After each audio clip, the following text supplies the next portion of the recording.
राज मुजरा स्वीकारावा राज. काही बोलण्या अगोदर दोन ओळी बोलण्याची परवानगी हवी.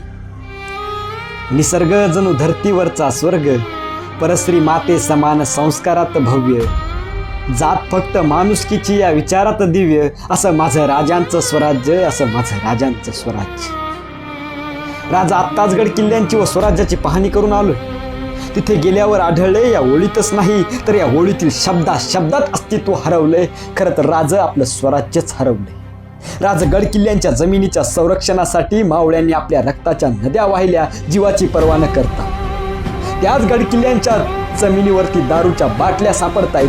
हे दृश्य बघून मन माझं खचलंय. मी कुठल्या शब्दात व्यक्त करू राज की आपलं स्वराज्यच हरवलंय, आपलं स्वराज्यच हरवलंय.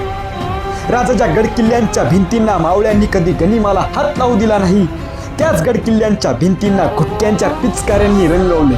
मी कुठल्या शब्दात व्यक्त करू राज की आपलं स्वराज्यच हरवले, आपलं स्वराज्यच हरवले. राज तुमच्या नंतर तुमच्या रूपात काही महापुरुषांनी जन्म घेतला आणि विस्कटलेल्या स्वराज्याला पुन्हा बांधण्याचा प्रयत्न केला.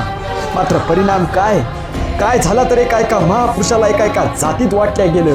ज्या महापुरुषांनी कधी जातीचा पातीचा विचार न करता स्वराज्याचा विचार केला, त्याच महापुरुषांनी जातीपातीच्या घरात कोंडले.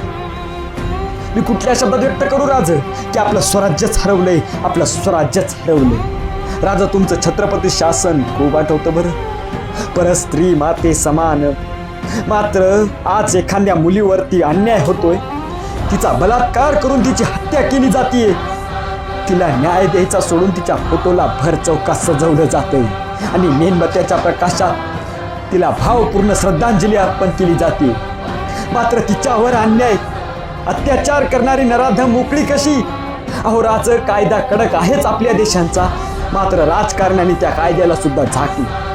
आजच्या तरुणाला एखाद्या महापुरुषाच्या विचारधानी होण्याऐवजी कुठल्या तरी हिरोचा फॅन होण्यात रस आहे. ही आजची खंत आहे. मी कुठल्या शब्दात व्यक्त करू राज की आपलं स्वराज्य हरवलं, आपलं स्वराज्य हरवलं. राजा आज तुमचे पुतळे माफी असावी, तुमचे स्मारक उभे करण्याकरता कोट्यावधीचा निधी दिला जातोय. मात्र दुर्मिळ होत चाललेल्या गड किल्ल्यांचं काय? विस्कट चाललेल्या स्वराज्यांचं काय? त्या निधीमधून दुर्मिळ होत चाललेले गड किल्ले शिवकालीन दिसतील राज. असं झाल्यास त्या गड किल्ल्यांमध्ये तुम्ही देखील दिसताल राज. विस्कटत चाललेलं स्वराज्य पुन्हा बांधणीसाठी याना राज, पुन्हा एकदा जन्म घ्याना राज.